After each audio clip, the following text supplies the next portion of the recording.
Hola, soy Pedro Juan Llabrés y esto es Huele a Química, el podcast. ¿Te interesa la química y estabas buscando un podcast que trate sus teorías y grandes descubrimientos, su historia, los químicos y químicas más destacados y todos los avances que aún están por llegar? Pues este es el podcast. Si te apasiona la química, suscríbete. Cada lunes un nuevo episodio en Spotify, Apple Podcast, Google Podcast, iVoox, Anchor, YouTube y demás plataformas digitales.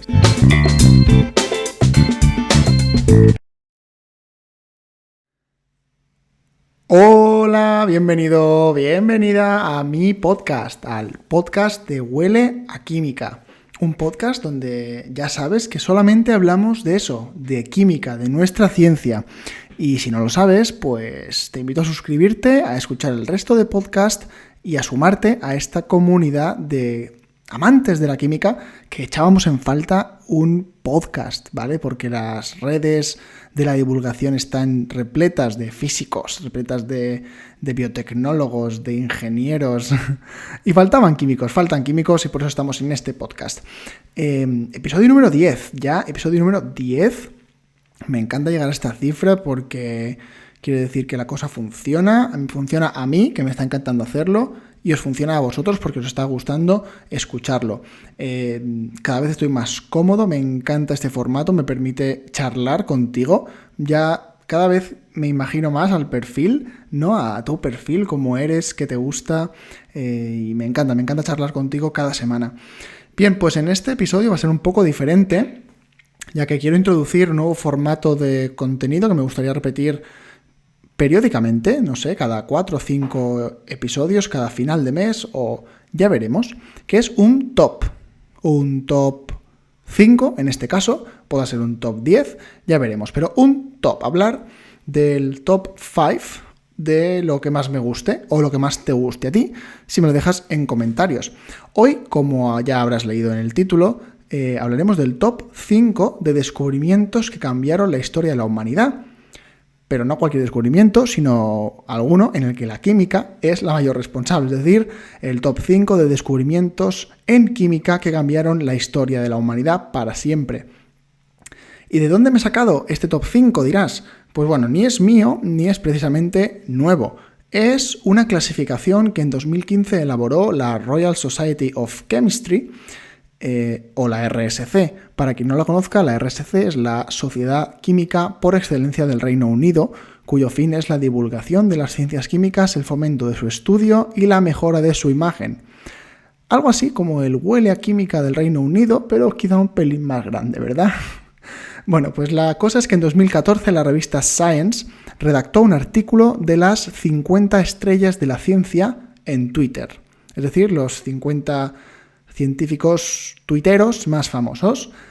Y adivina qué, pues ningún químico entre ellos. Había de todo, como he dicho antes, un montón de físicos, un montón de ingenieros, gente de la tecnología, informáticos, pero no había ningún químico.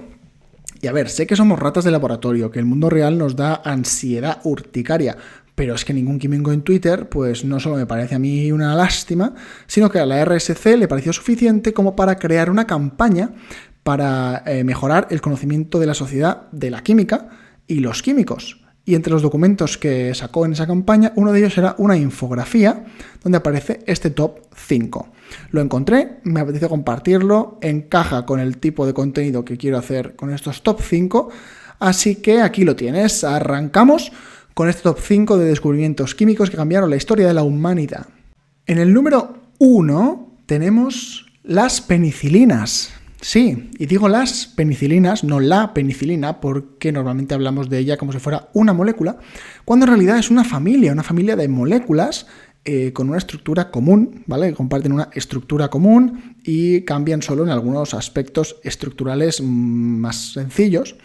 La estructura concretamente es de beta-lactama, que para que te hagas una idea son 2 anillos fusionados, ¿vale? Uno de 4 y uno de 5, y contienen en su estructura heteroátomos, en este caso nitrógeno y azufre. Sí, los químicos orgánicos llamamos heteroátomo a cualquiera que no sea carbono. ¿Vale? Eso ya es curioso, creo. Bueno, como digo, es una familia, las penicilinas, de estructuras beta-lactámicas, que tienen diferentes sustituyentes en los vértices y eso le da las propiedades que tienen en general como, ya lo sabes, antibióticos, y entre ellas para diferenciarse, ¿no? Entre ellas. Vale, presentada químicamente las penicilinas, ¿por qué decimos que es seguramente de este top 5 el más importante de la historia de la química a nivel de repercusión en el desarrollo de la humanidad? Pues bueno, porque el descubrimiento de la penicilina G o benzilpenicilina fue un gran logro que cambió sin duda nuestra esperanza de vida, básicamente. La historia de este descubrimiento es de sobra conocida. Sabemos que fue descubierta por Alexander Fleming en 1928.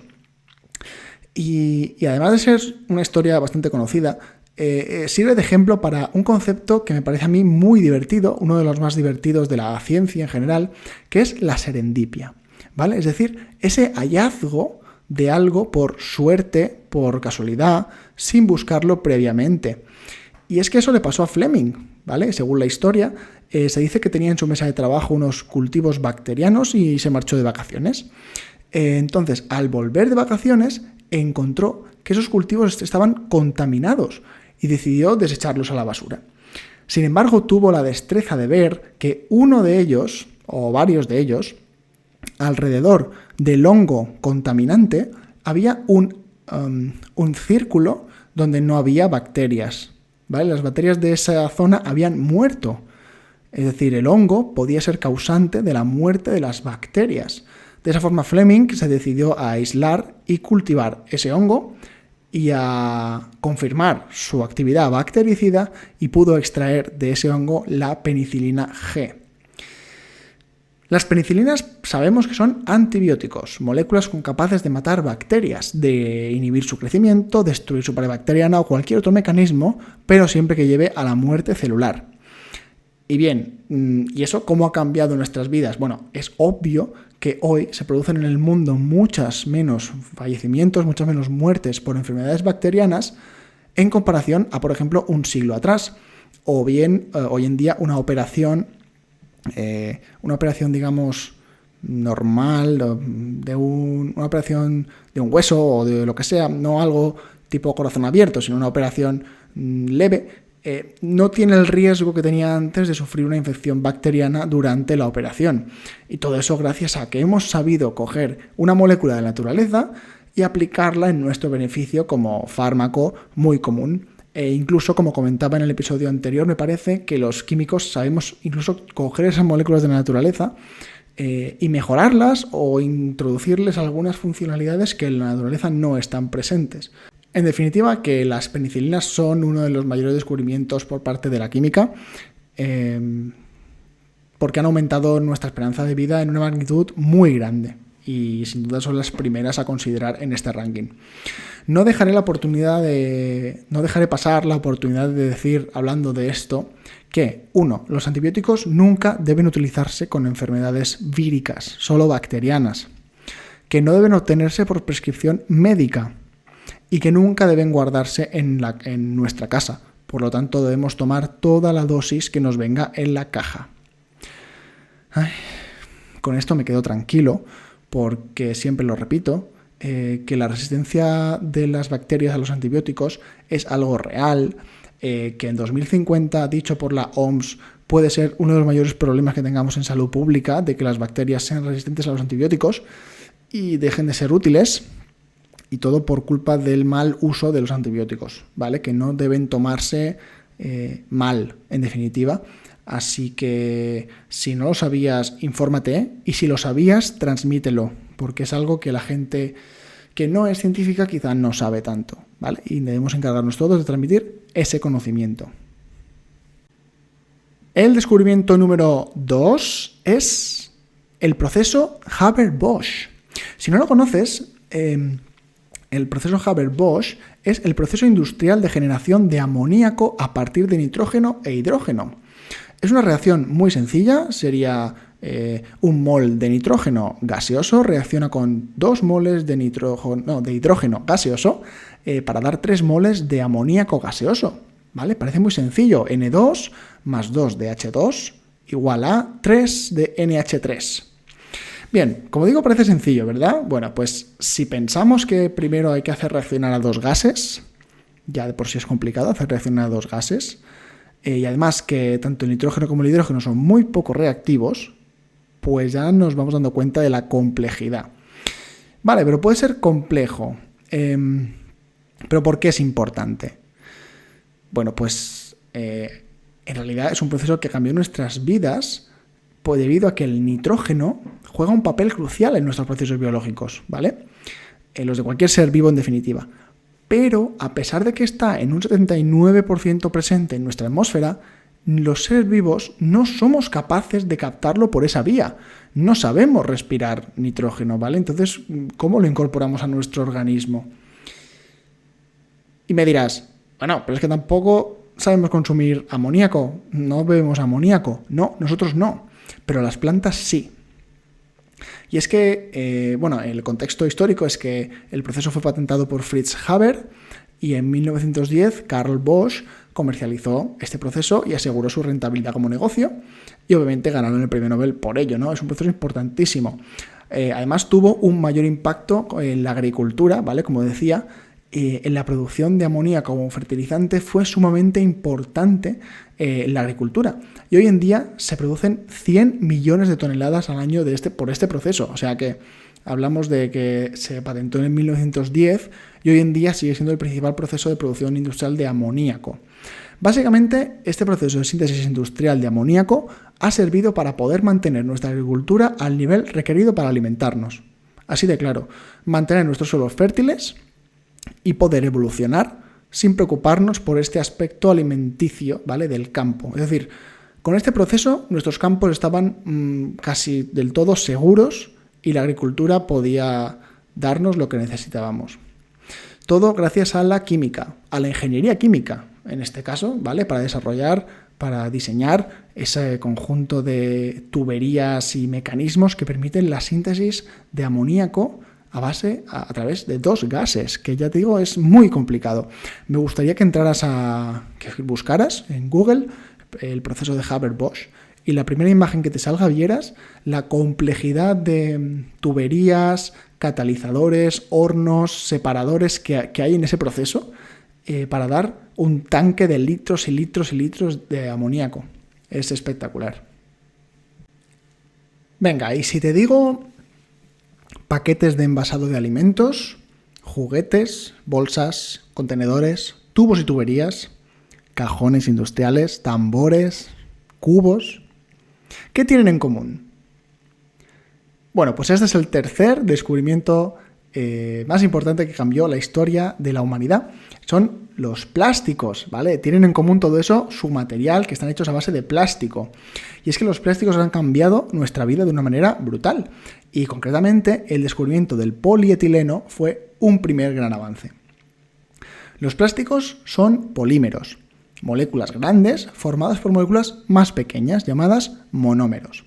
Vale, pues el polietileno vendría a ser el polímero más simple, porque está formado por el monómero más simple, que es un átomo de carbono. El polietileno no es más que una cadena de carbonos, uno detrás de otro, de forma lineal, sin ramificaciones y sin ningún tipo de subestructura. Ves un collar de perlas, donde cada perla es un átomo de carbono. ¿Qué te parece? Es simple, sencillo, elegante y práctico. Solo hacía falta que algún químico pudiera elaborar esta repetición de carbonos continua de forma lineal y crear con ella materiales. Bien, pues eso pasó en 1898, cuando el químico alemán Hans von Pechmann lo preparó, también por serendipia.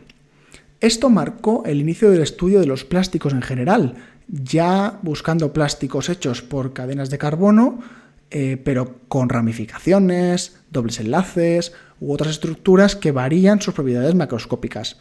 No todo se hace ni se puede hacer con polietileno, sino que hay otros plásticos como el PVC o el polipropileno o el poliestireno que se basan en el mismo fundamento de cadenas de carbono, pero a algunas se le incorpora nitrógeno, otras se le incorporan ramificaciones y eso macroscópicamente da un plástico con propiedades diferentes, ¿vale? Entonces, a la humanidad, pasar de poder utilizar materiales complejos o difíciles de obtener o de manejar como la madera o los hierros, los metales, sí, a pasar a utilizar materiales baratos, ligeros sobre todo, polivalentes para sus objetos más cotidianos, pues sin duda cambió nuestra forma de vivir y hasta hoy en día. ¿Qué pasa con los plásticos? Bueno, que aparte de las ventajas, es un material tan bueno y resistente, la verdad, que hay un problema asociado y es que tarda siglos y siglos en destruirse naturalmente, en biodegradarse.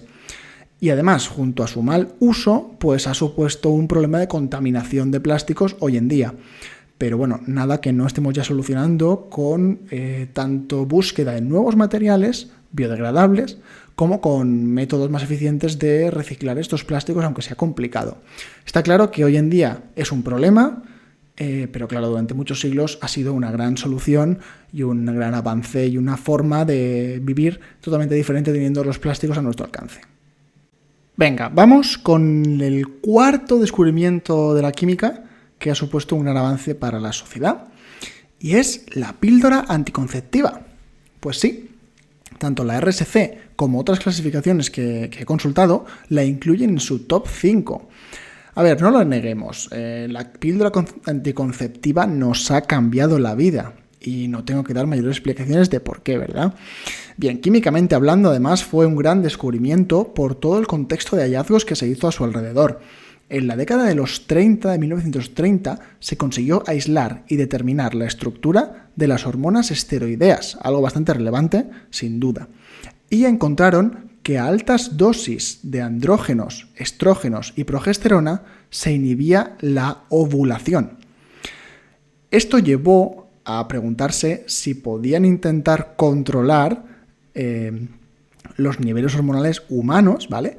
Y en 1939, Russell Marker, de la Universidad de Pensilvania, desarrolló un método para obtener progesterona de algunas plantas.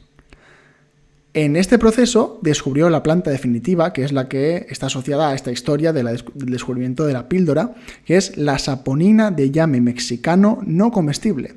A través de esta planta se pudo obtener progesterona, sintética.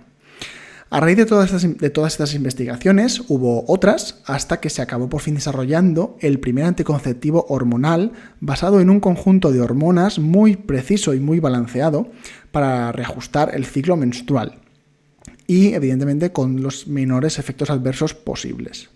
La llamaron Enovit. En España esta píldora se legalizó y comercializó en 1978, 18 años después de su aprobación por la FDA, que es la Agencia Reguladora de Medicamentos de Estados Unidos. Me parece una demostración de la gran capacidad que tenemos los químicos de dominar cuando sabemos qué tenemos y para qué sirve. A partir de ahí, nuestra imaginación e inventiva hacen el resto y con el método científico podemos hasta lograr evitar el embarazo humano hormonalmente. Bien, y el último, estoy seguro que tienes delante, al lado o en el bolsillo uno de los descubrimientos químicos más importantes de la historia y que han supuesto una auténtica revolución para la humanidad. Te estoy hablando de las pantallas LCD o Liquid Crystal Display. Son fruto de la química y los químicos fueron sus precursores. Y es que una pantalla LCD está compuesta de píxeles, ¿verdad? Vale, pues cada píxel de tu pantalla consiste en una capa de moléculas con capacidad para formar el famoso cristal líquido, que no es otra cosa que un estado más de la materia con propiedades entre líquido y sólido. Estas moléculas están alineadas entre dos electrodos y dos filtros de polarización, de forma que cuando se aplica un voltaje a través de los electrodos, las moléculas se orientan paralelas al campo eléctrico. Y según el control de la tensión aplicada a través de las capas de estas moléculas, la luz podrá pasar más o menos según la orientación y enrollamiento que tengan, constituyendo así los diferentes tonos de grises y de alguna manera logrando después los colores. Bien, sin entrar en mucho tecnicismo, que tampoco yo he entendido exactamente el proceso técnico de esta obtención de colores o tal, a nivel molecular sí que entendemos que se descubrieron unas moléculas con propiedades entre líquido y sólido, un cristal líquido, y que supusieron un avance enorme en todo el mundo a nivel tecnológico. ¿Qué no hay hoy en día hecho con pantallas LCD a nuestro alrededor? Casi nada, ¿verdad?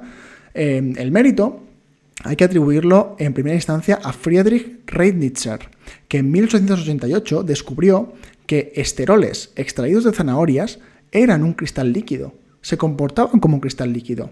¿Cómo lo descubrió? Pues evaluando sus propiedades, que antes se hacía todo por puntos de fusión, básicamente. Tú para determinar una molécula si era o no era esa, medías el punto de fusión, ¿vale? Era un número muy preciso y casi único en cada molécula. Bien, pues midiendo los puntos de fusión, caracterizándola mediante los puntos de fusión, vio que tenía 2 puntos de fusión. Uno, el primero, en el que se volvía más o menos líquido, pero opaco. Y otro, en el que ese mismo líquido se volvía transparente. Eran como 2 puntos diferentes.